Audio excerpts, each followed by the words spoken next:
Hi hello everyone, welcome to எட்கல் access. இன்றைக்கி ஒரு மினிலாக் தான் பார்க்க போகிறீங்க. இன்றைக்கி என்ன டிஷ் பார்க்க போகிறோன்னா வெஜ் ஃப்ரைட் ரைஸ். சூப்பரான வெஜ் ஃப்ரைட் ரைஸ் தான் பார்க்க போகிறோம். அதுக்கு நான் 200 கிராம் பாஸ்மதி ரைஸை எடுத்து நல்லா 2-3 தடவை அலசிட்டு தண்ணி ஊற்றி ஊற வச்சுட்டேன். ஒரு 20 நிமிஷம் நல்லா ஊறட்டுன்னு ஊற வச்சுட்டேன். அதுக்கப்புறமா ஒரு கடாய் எடுத்துகிட்டு 2-3 டேபிள் ஸ்பூன் எண்ணெய் ஊற்றி ஒரு 10 பல் பூண்டு, ஒரு 2-3 பச்சை மிளகாய் நல்லா பொடியாக கட் பண்ணி அதை நல்லா கொஞ்சம் வதக்கிட்டு, அதுக்கப்புறமா ஆனியன் நல்லா சாப் பண்ணி எடுத்துக்கிட்டேன். ஒரு 2 பெரிய வெங்காயம் அதை வந்து நல்லா சாப் பண்ணி எடுத்துகிட்டு அதையும் போட்டு அதில் வதக்கணும். அதுக்கு முன்னாடி இந்த பக்கம் ஸ்டவ்வில் அரிசியை வந்து பாஸ்மதி ரைஸை வேக போட்டுடலாம், பாயில் பண்ண வச்சிடலாம்.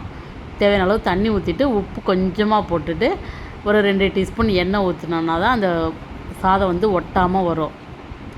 ஸோ அதை ஊற்றி அதை வச்சாச்சு.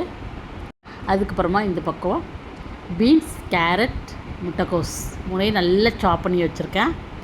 எல்லாமே ஒரு 2 கேரட் எடுத்துக்கிட்டேன், ஒரு 10 பீன்ஸு, அதே மாதிரி ஒரு கொஞ்சமாக முட்டைக்கோஸ் எல்லாத்தையும் எடுத்துகிட்டு அதையும் நல்லா சாப் பண்ணி எடுத்துக்கிட்டேன்.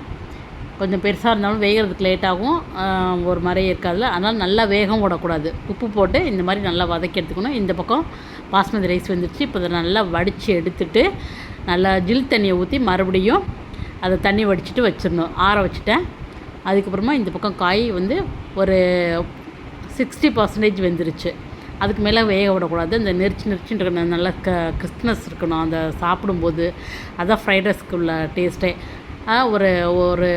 ஒரு டீஸ்பூன், சின்ன டீஸ்பூன், ஒரு டீஸ்பூனில் மிளகுத்தூள், பெப்பர் தூள் ஆட் பண்ணிவிட்டு, அதுக்கப்புறமா ஒரு டீஸ்பூன் சோயா சாஸ் ஆட் பண்ணிவிட்டேன். ஒரு டீஸ்பூன் டொமேட்டோ சாஸும் ஆட் பண்ணியாச்சு. ஆட் பண்ணி எல்லாத்தையும் எடுத்துகிட்டு சாதம் நல்லா ஆறிடுச்சு. இப்போ நல்லா கலந்து வச்சாச்சு. சூப்பரான வெஜ் ஃப்ரைட் ரைஸ் ரெடி ஆயிடுச்சு. வாங்க சாப்பிட்லாம். தேங்க்ஸ் ஃபார் வாட்சிங்.